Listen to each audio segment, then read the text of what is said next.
All right, so we're joined from Mississippi State Penitentiary there in Parchman, Mississippi, by my man, Sleepy himself, Derrick Garner, Deputy Commissioner of the Mississippi Department of Corrections in charge of business and finance. We thank you so much for joining us. It's our business law class here at Belma Jackson High School. I got a room full here with me. We're recording this for all of our friends in Madison County schools, including my good friend April Majors over at Ridgeland High School and my friend Jennifer Coate over at the Academic Options Center and our YouTube channel. So thank you so much for joining us, adjusting the time, and bearing with our technical difficulties.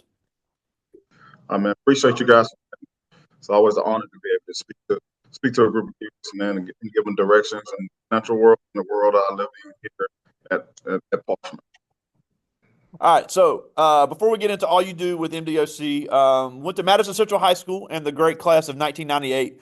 We played football together for the great coach Mike Justice. You went to Holmes Community College, played football, Mississippi College, and played football. And along the way, got a great degree in business and accounting there at Mississippi College. So just take us through how that playing football really opened doors for you. Because obviously you didn't play in the NFL, but playing football really gave you a lot of opportunities and created a great name for yourself there at Madison Central.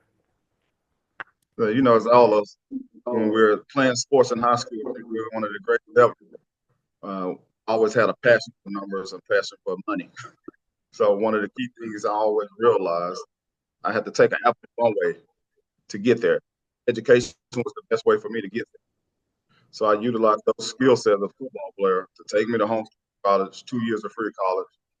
Went on to Mississippi College to get my accounting degree. I had other opportunities to go other places, a D level, D2, whatever. But I was like, hey, who has the best accounting program in the state of Mississippi? Like Ole Miss and Mississippi College. I said, Coach called me to college and see can I get some money to come there. And that's what they did. And that so my educational life. I made a career. I ran a 4.8, 6 feet, one, and the average NFL line 6'5", running 4. So hey, education is always a key path to millionaires also, and I know that. But somebody's always somebody counts money, so I wanted to be accountant. Yeah, and I agree. Ole Miss, Mississippi College, for anybody interested in accounting, great accounting programs, as well as Jackson State in recent years has really built their accounting program. So we need more. We need more people in accounting, and that is three great schools. And I think that's a great point because obviously you knew what your future held. And look, we got a lot of great high school players. You're one of the best high school linebackers I've ever seen play. But at the end of the day, in the NFL, it's all about size. NFL linebackers are some of the largest human beings you will ever meet. And even though you're a big guy, you are not anywhere near their size. So, but you did utilize your ability to play for Coach Johnny Mills there at Mississippi College. Got 2 more years on scholarship and got a great degree, which you have really made use of. Oh, without that, look, tell people you got two paths to life. As we know, education is one key of it, and another key that people choose is the place behind me in the video is Mississippi State Penitentiary. So I thrive telling the youth as a member of education, education, education, education, or trade. There are so many skill sets that make you an entrepreneur and make yourself rich in your spirit also, just not in money. Now, you spent a lot of time working in government. You've worked with the state auditor's office. You've really looked at not only the business side of things, but also the legal side of things. You make sure people are in compliance. And then you recently were moved up to your current position of Deputy Commissioner of Department of Corrections. And people hear Department of Corrections and they automatically think the stuff you see on TV.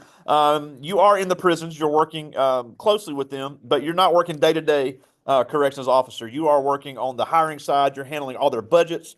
If people come in applying for jobs, whether they are applying for trades, you guys have a lot of good tradespeople, whether they're applying to work in the corporate side, you're dealing with the hiring of that. You're dealing with the budgets. You're dealing with everything, purchasing, all the inventory. So you're in charge of a lot of things, just not the human control part of it. So I think a lot of people don't realize that a lot of these state agencies have very great jobs, very important jobs, and they have a lot of dependency on people with a business mind. Right, man. We have jobs from the plumbing all the way up to the top. And look, we're really believing in rehabilitation, where prisoners right now can come back and work for us. The ones that do well in prison that hasn't changed life. So if you're going out for education, like I said, you go from the legal side of it, business law, from HR law. You can go out with like I said, accounting paper. It's so many skill set that you have to go out in any education that can go into the state and make well and provide for your family.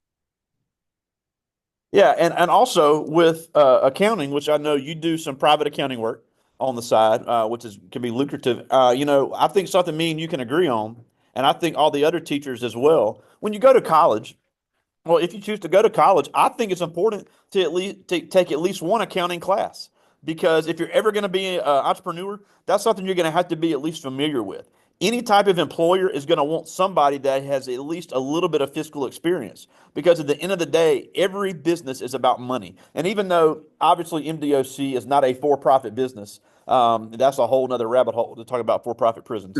But you guys are not a for-profit business. You guys still have to manage a budget that the state gives you. You have to work within what your means are, and having that business acumen is just so important for every type of job.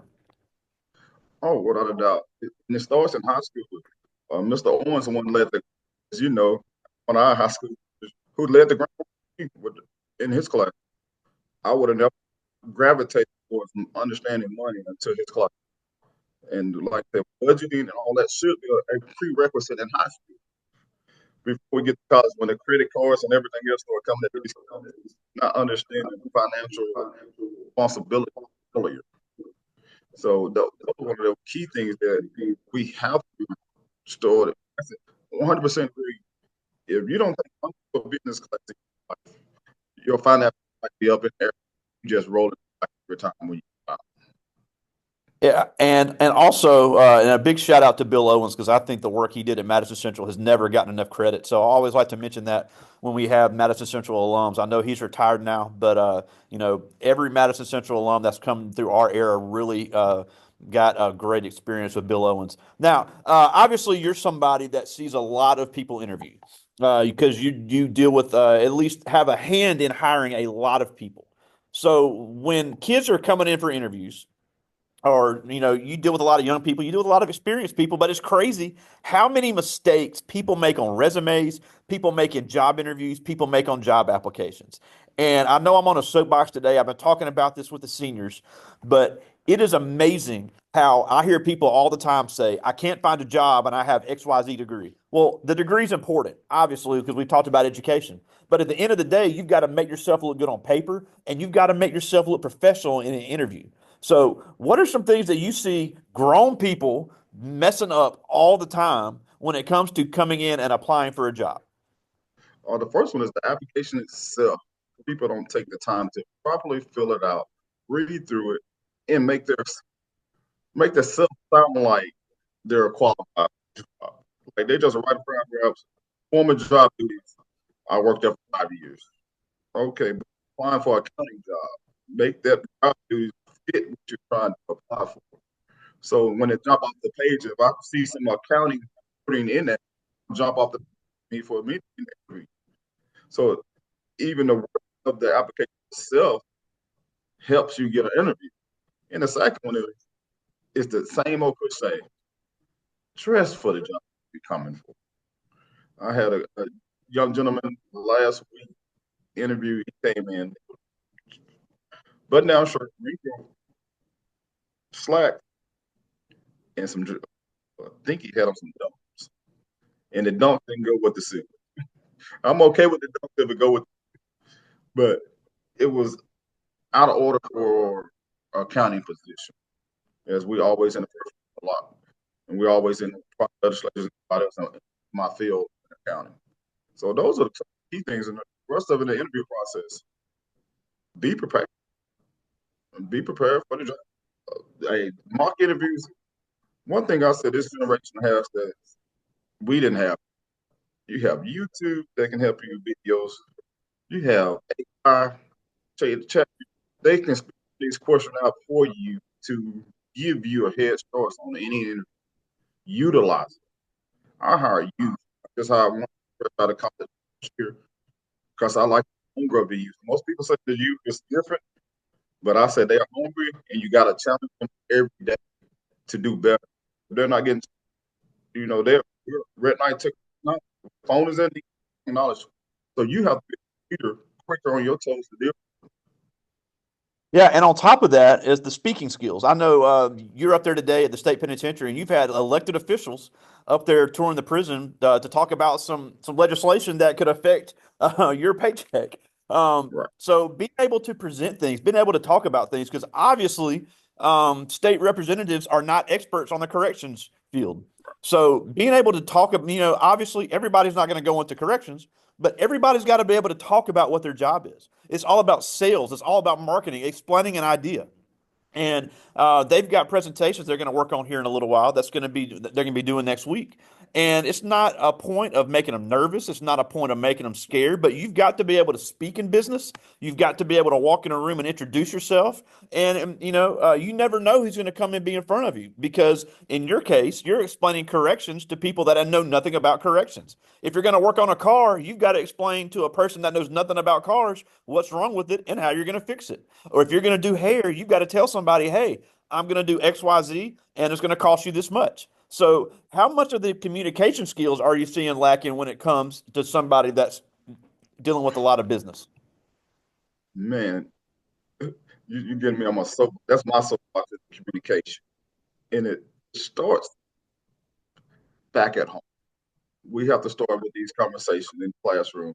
We have to have these conversations at home with dinner. We have to have certain conversations that's uncomfortable and from friend to friend. But the communication is the major aspect of everything. Without communication, you cannot communicate what you're trying to accomplish in life to anybody if you can't speak it out loud. If you can't speak your vision, say how you want to go, what you're struggling in, you need help in something. Those things throughout. Communication is one of the key aspects. Like one of the key things is I get new hires in, especially college age. We put them through communication first. Like you have to come in here and communicate. And if you're lacking that skill, I take as my self, give you that you might be like, and we challenge you. You're gonna have to get up in front of, like in the class today, you're gonna have to get up in front of the classroom and speak. We do it all the time. Hey, you lead this meeting. It's your goal. So allow us to be the next leaders in our organization also. So in classroom, we all went through it in high school. We did not want to get up in front of class. But once you learn to own the room and you know that people don't understand what's in your brain that's going to come out, get a little bit more comfortable. Just know your stuff. Yeah, and especially I know you. Obviously, you have a hand in hiring the corrections officers. A lot of people use prison correction officers as a springboard into law enforcement. And the best law enforcement officers are the ones that communicate the best. So if we have anybody, and we need more good law enforcement officers all the time. But if anybody is going to be good at that, you've got to be able to communicate with people under high stress. You've got to communicate with people that are in a position they do not want to be in. So learning that can make you extremely effective and can help you move up the ranks within law enforcement. And one of the key things here, we're hiring people 18 years old, straight out of school, with a high school diploma, to give them a path starting at $1,000. That is a controlled environment where you can either be on this side of it or you can help move the institution forward. So it's always law justice, all those things, avenues. You say, come in this system, get a quick experience, and move on to law enforcement, and move on to the FBI side. Absolutely. Now they're giving me some really good questions, but one thing I think we have to talk about, and I hate we have to have this conversation, but I think it's a conversation that needs to be had. And I know when we were in high school, our great coach Justice used to talk about this all the time. Even though, like we said, you're not an everyday corrections officer, but you do have a hand in hiring them, and you literally are inside the prisons a lot of days. You have seen what goes on inside when someone is behind bars. You've seen someone that probably a lot of times will never get out of prison. And unfortunately, me and you both know too many guests of these penitentiaries. We've known people that have died inside there, and we've known people that have been killed by people that are inside there. And unfortunately, we're losing too many kids to to the streets. We're losing too many kids that have been killed, and we're losing way too many kids that are now incarcerated. And we can have a whole conversation about how it works, but at the end of the day, they're in there, and some of them are, it's going to be a long time before they're out. So we talked about all the things these kids have now, the social media, the TikTok and all that. And look, when we were coming up, me and you were listening to rap music too, but we weren't out there gangbanging. Right. So is there anything cool about being locked up? Is there anything fun about being in a controlled environment 24 hours a day, 365 days a year, where you are literally in the custody of the state of Mississippi? There's nothing cool about it. Me and the commissioner had a conversation. The school might need to start back doing the tours. Like, the tours that we used to do back in high. With my The tours man, Mr. might, Falls. Mr. Falls, the tours probably need to coming to high school to let them see this isn't a world you live at. Because some of these people are true killers and going to be killers for the rest of their lives. And they don't care nothing about you as 18, 17 years old coming in this prison system and not get what they want. We try to control, but once you can't control or kill. If somebody want to kill today, they're going to kill today. And social media and everything else in this day is making jail cool because they got the phones in there, sneaking them in, and they get 10 more years sentence for having a phone. And then these kids, I'm telling you something, break my heart. It was wasn't too long ago. I was at the youth center. We break in like 16 and under. And these kids think they're going home. And I tell you, once you hit these walls, and that goes, it's over. And you're shouting with other people. You have no privacy. You'll never what I say, get on the toilet alone again in your life. Those are the realities. And you're eating whatever we tell you to eat. Like, meal is set, give you 3 meals, and that's it. And like, who want to live on a cold, hard mattress still in the floor, type things where we try to provide the state of Mississippi trying to provide you the best quality care that we can, but the prison system is over. And what we have to do better as our leaders in our community is to keep these kids out. Yeah, and I've had other people that have worked inside the prison as well. And something, a common tale that I have heard from so many people that have worked in the prison system is these same guys we see flexing with the guns on TikTok and talking about how hard they are. They're the main ones crying at night whenever those doors slam because they don't have their boys around anymore, and they're not near as tough when they don't have a firearm flexing around. Look, once you come in here, you're the state prophet of Mississippi. And there's you and you. It's proven within 2 years, your mom and dad is not going to see you no more. In 3 years, the phone calls stop. In 4 years, you'll have no money on you. In 5 years, it's just you. And that's the reality of the cycle. Is like you ask anybody in here right now, do they want to go? They'll tell you yes. But most of them think like it's the best thing ever. Kids, they don't want to tell you the truth because they're ashamed. They're cowards. I'll just be honest with you. They're not the same ones that get out with their chest poked out are cowards inside these walls. I agree, and it's sad that again, I don't I got a great bunch of here with me right now. I don't really foresee any of these falling into that life, but it's just something that everybody needs to be reminded of. As you get older, people want the freedom, and a lot of times people get out of their house, and start making bad decisions. But there's Right. never been a better time to use the resources that they have. And look, people think we're joking, and you can vouch for this because you're a graduate of Madison Central as well. We did not have the people coming in and telling us about all the different options we had. Um, People think I'm joking. Oh, you went to Madison Central. You had this. No, we didn't. So, even though obviously we had a great education in high school, we were not versed on a lot of things that happened. And unfortunately, people that we were sitting in class with every day are now guests of the state. And it Yes. really is sad because we weren't given the same resources. So it really is never been a better time for kids to really find their way and really make the most of opportunities. Right. And you're doing some amazing because I've been following you for the past few years. And this is what it's about, giving those kids the opportunity. You understand? They don't hear it now, but later on they'll get it as we all this. Like I said, Mr. Owen telling us in class, like you understand it now, but hopefully you'll get it later. Plant a seed now and it'll grow out that flower later. Like I said, Well, you give me a great opportunity. Well, I appreciate that. It's never been about me. It's just all about giving people like yourself the platform and giving these kids options. But I do have some good questions. I'll get to as many of these as I can. And I love this first one because he's not sugarcoating anything. This is Edward Flowers. He's in 10th grade, one of our band members here. And he asked, as an African American male, what do you think I could do to make myself stand out from someone of a different race when it comes to applying for a job? That's easy. Be you. I'm an African American man with a CPA, and I tell you right now, about 95% of the time, I'm the only African American in that room, and I'm recruiting young men, women, all entities to come to the county because I need more.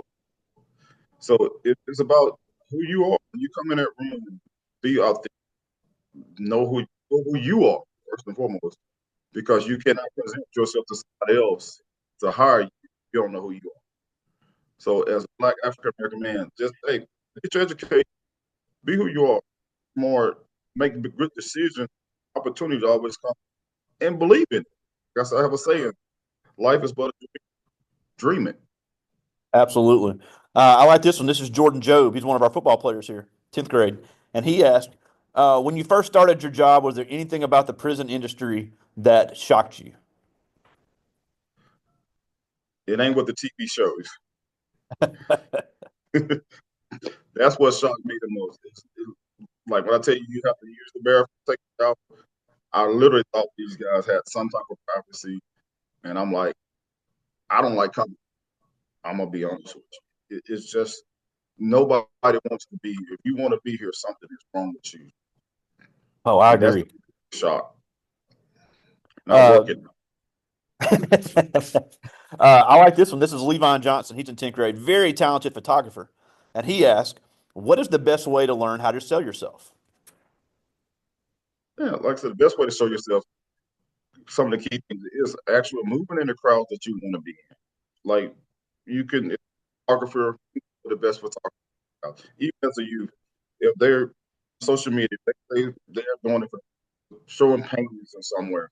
Oh, some of the kids in Jackson, they post those things that are free, and you'll be able to network, be able to show yourself. Then take your work, make sure your work is ready to be shown, be it a phone or whatever. So always hang out where you're trying.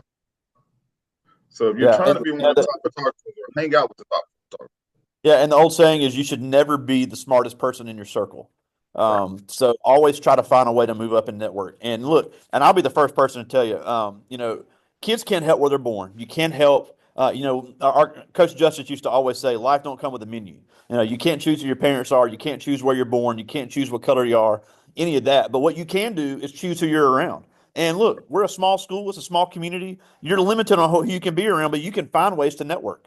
When you go to Right. college, find people that are better than you are. Find professors, find student organizations that are can help promote you. It's something I always say. And look, I like we're both big sports guys. I like following the athletes on social media. I like seeing what they're doing. But find people that are going to give positive things to your life. Find people that are going to be inspirational. And I think that really makes you a better person.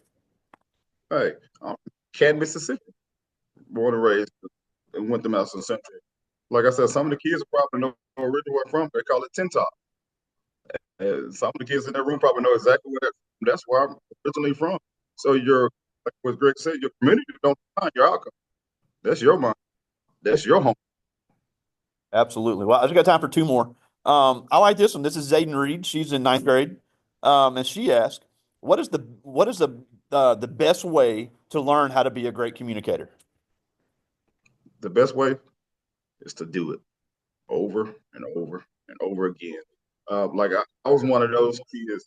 Like I was petrified of public speaking. Like never wanted to do it. But one thing I said in my life is like, all great leaders was great communicators, and they had the ability to speak. And so I started challenging myself to start doing speaking engagements, start talking about topics that I know of, that I was comfortable talking about. Hey, the church is a good place to start. Hey, those Easter speech was one of the hardest speeches coming up this weekend for a lot of people. But that's setting this temperature where your parents get you to start speaking. So just keep doing it, and just believe in yourself when you get up in front of any crowd. Conviction in your voice goes a long way.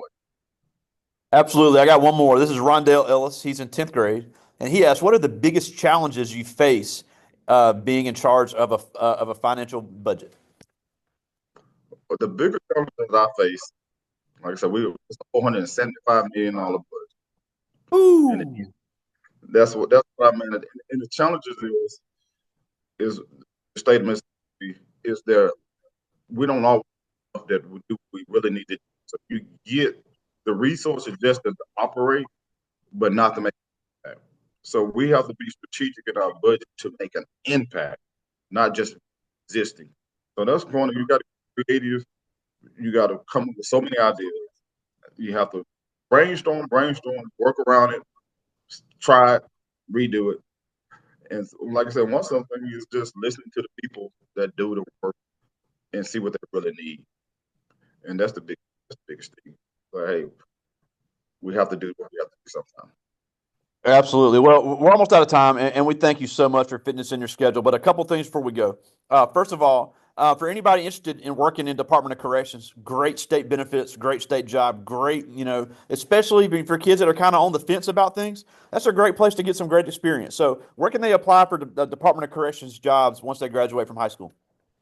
Go to the Mississippi State Personnel Board. The job's always up there. We always have more just for you to apply.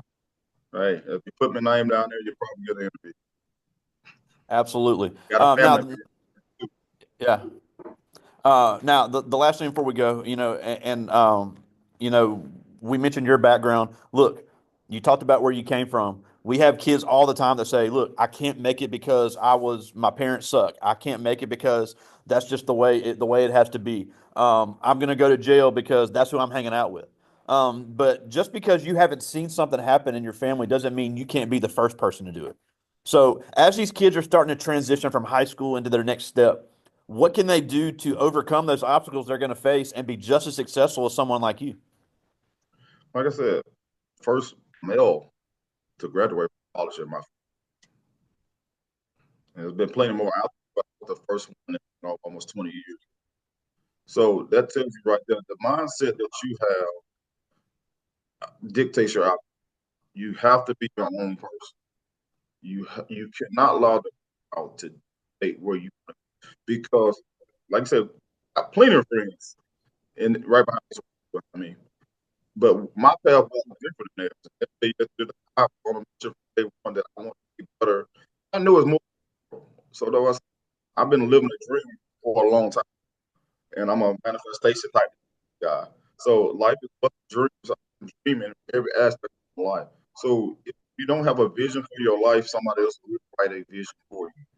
There So you write a go. vision, write it down, see what you want to see 30 or 40 years from now, and I almost promise you, you'll be there. Absolutely. Well, I know you got to get back to work. We appreciate you so much for joining us all the way from Mississippi State Penitentiary in parts of Mississippi. My man, Sleepy himself, number 42 for the Madison Central Jaguars, Derrick Garner. Thank you so much for joining us today. Appreciate it, Greg. I talk to you Yeah, soon, buddy. all right, later.